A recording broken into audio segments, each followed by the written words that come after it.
I learned something that psychedelics allows you to do very easily. I paid attention to what that was, and then I learned to do it. It's not as dramatic as with psychedelics, although occasionally it is, but it's the same thing.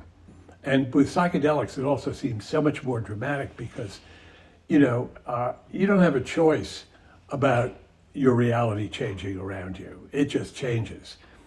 But what I learned to do is pay attention to what my consciousness is doing when it makes that change.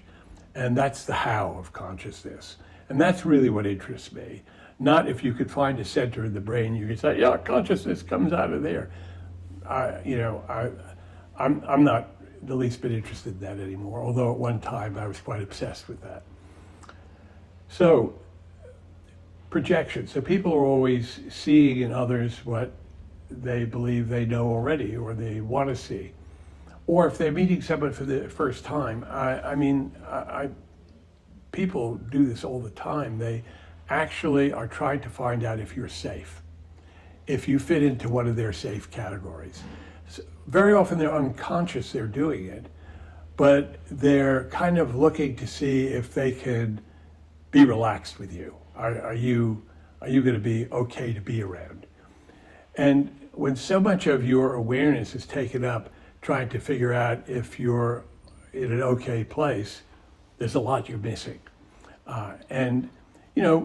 People, if you don't know how to use attention, I would say to move attention into different domains, you'll go on very old things, like how does someone look?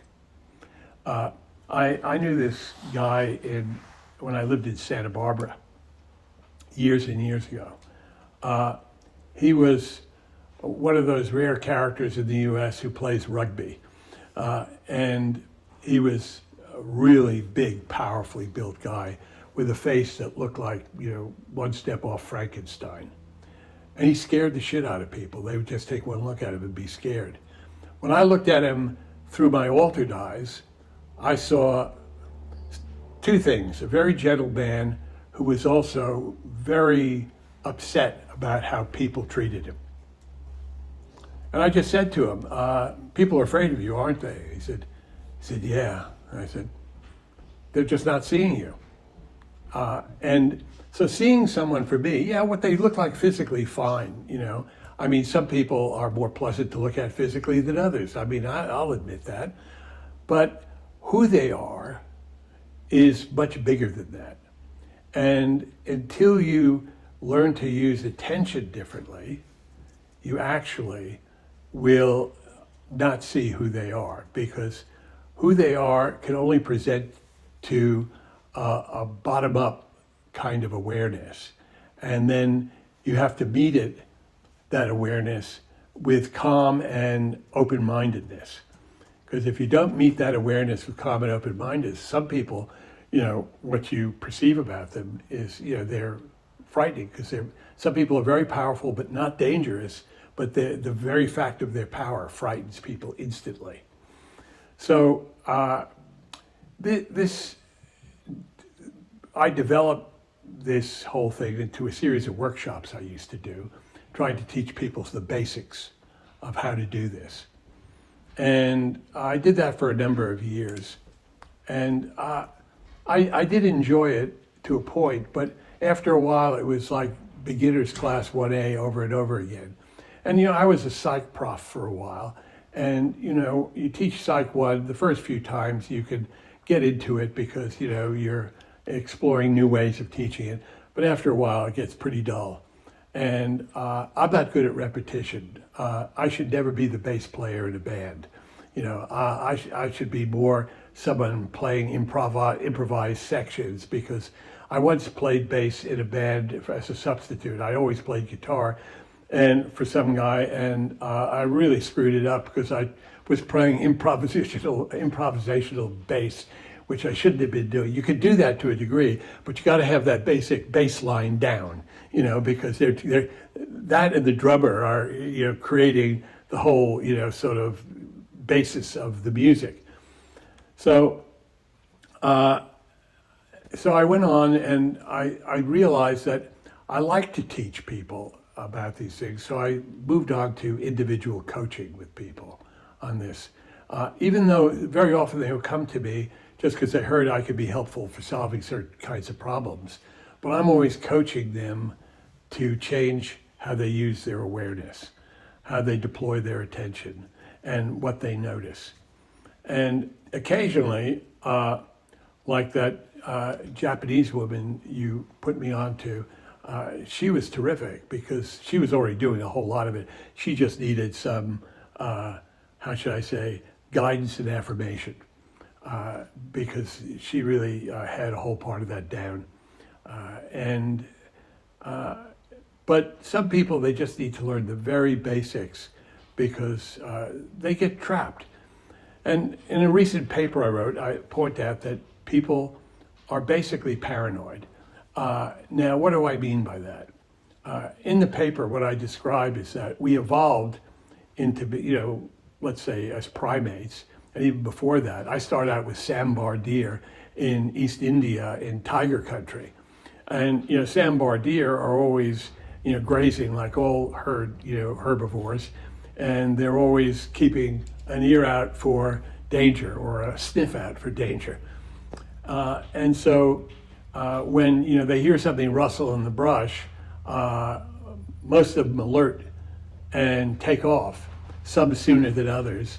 And you can imagine, though, that any of those deer who are very slow to take off soon get taken out of the gene pool. And over time, there are fewer of them in the gene pool, and the gene pool is tilted toward a kind of faster than average, original average reactivity. And I think this is true of human beings. But human beings have another capacity, they're storytellers. So when we hear a rustle in the bush and we think it's a tiger, we jump up and then we see a mouse crawl out and we go, oh shit, it's only a mouse. And then we tell each other stories about what was happening to us. Oh wow, for a second there I thought we were gonna buy it, blah, blah, blah. Now, I think human beings have a paranoid tilt. They're not paranoids, some become paranoids, but they have a paranoid tilt. They have a reactivity and a storytelling that very easily sees danger and explains it to themselves. So I hear a rustling in the bush and I'm going, tiger, mouse, tiger, mouse, tiger, mouse. And then when I think I know, then I complete the story. Sometimes I don't know. And of course, social media is the worst. You're being activated all the time and you're reacting all the time, but you really don't know what you're reacting to because 99% of what you're hearing, someone's made up, is someone's story. And another way of saying it is someone's bullshit. And people, Kahneman, who won the Nobel Prize in economics, a psychologist who won the Nobel Prize in economics, talks about fast and slow thinking. And most people do fast thinking. It's not thinking, it's reactivity. But they think they're intuitive, but they're generally not intuitive. Slow thinking, of course, is going, okay, now what are the possibilities? Well, there are no tigers in Lennox Head that I know of, and I've never heard of one being here. So what's that rustling in the bush? It's not going to be a tiger. Where you do a kind of a logical decision tree process. So I think always, if you're using your attention right, your intuitions could be very good. If you don't know how to use your attention, your intuitions are always going to be just forms of your story that you're telling to fill in meaning, to create understanding for yourself. So projection is something we're constantly doing.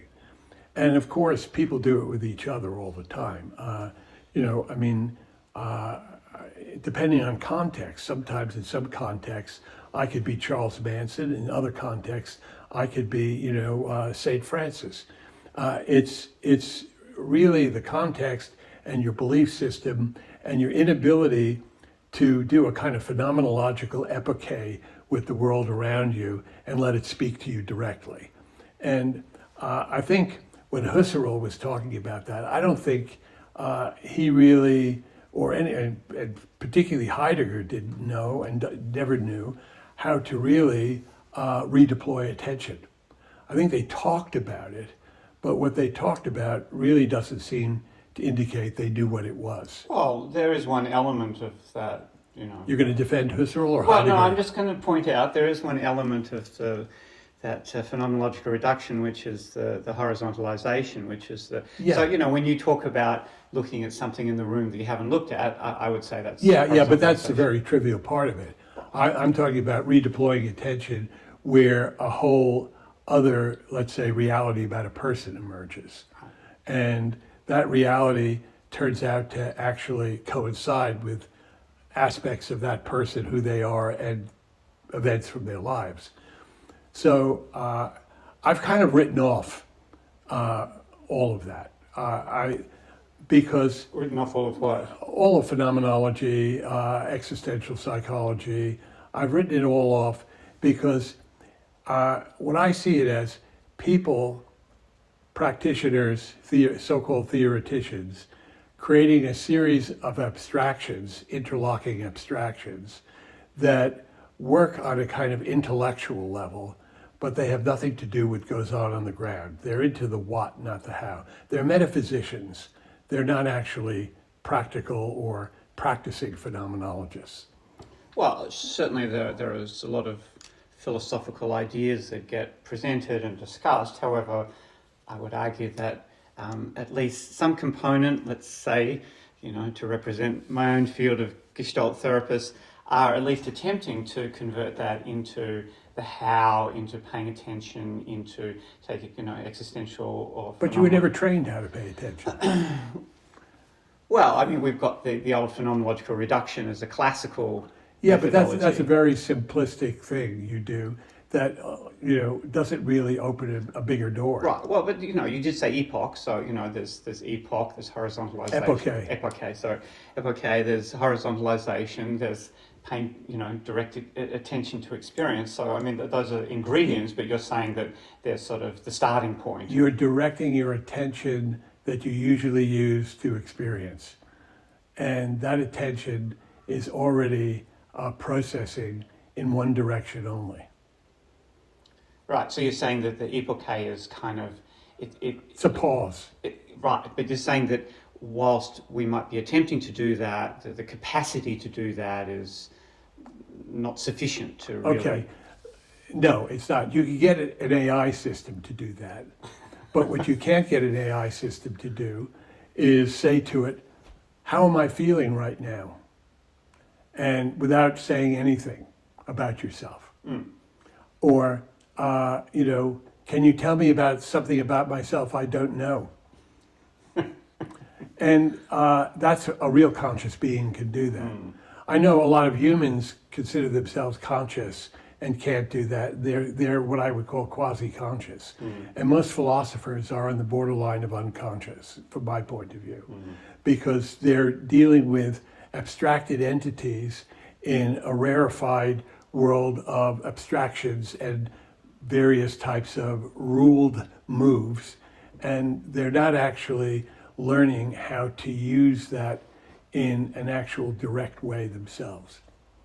I know that's one of your critiques or thesis around the top-down, the overuse of abstractions, whether it be philosophy or in the field of psychotherapy. Well, don't get me wrong, I love abstractions. Right, sure. They're, play with. some of them are beautiful. Yes, They're toys. Yes, right. They're toys. They're nothing to do with the human condition. I mean, I think that you weren't at my 80th birthday. I declared philosophy dead. And then I encouraged everyone to continue the fight against entropy. So yes, you can appreciate a good idea. What was it? Buber said something about I'm all for theories, or I'm all for ideas, but out of interest, not to believe in them. Something like that. Well, I don't think they show us how to perceive the world, and these are people talking about perception and consciousness, and if they're talking about that in abstract ways, they have nothing to do with the actual doing of it. Then And as you pointed out, yes, of course, there's the epoche, and there's, creating the horizon, and then there's the, I forget the other steps now. But they, it's formulaic. It's formulaic. When you actually open the door, there's no formula. That's why everyone hates to open the door, because they want to know what's on the other side before they open it. Someone knocks on the door, you don't say, open. You go, who's there? And that's what we're doing with reality all the time. We're going, who's there before I look at you? Yeah. Who are you before I look at you? Who are you before I let you anywhere near me? Who are you before I, accept that you're real?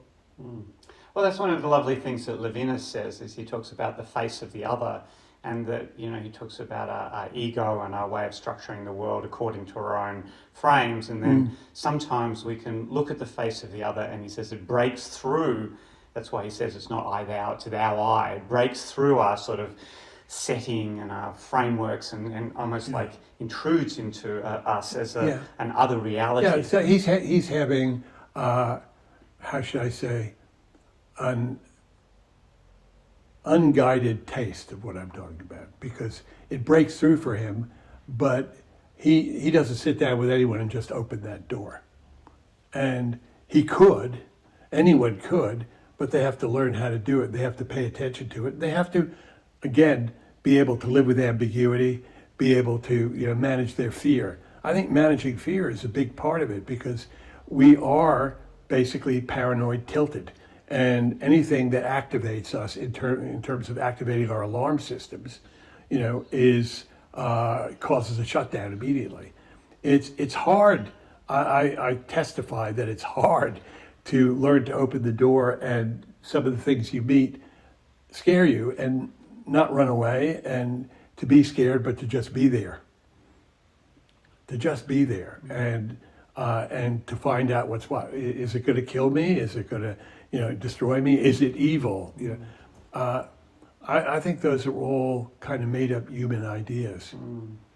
Well, I would say that's at least the effort, I think, of the phenomenological approach of Gestalt therapy, is to do that. It's the effort. It's what you talk about a lot, but most of you don't know how to do it, and that's the problem with talking about it and believing the talking is it.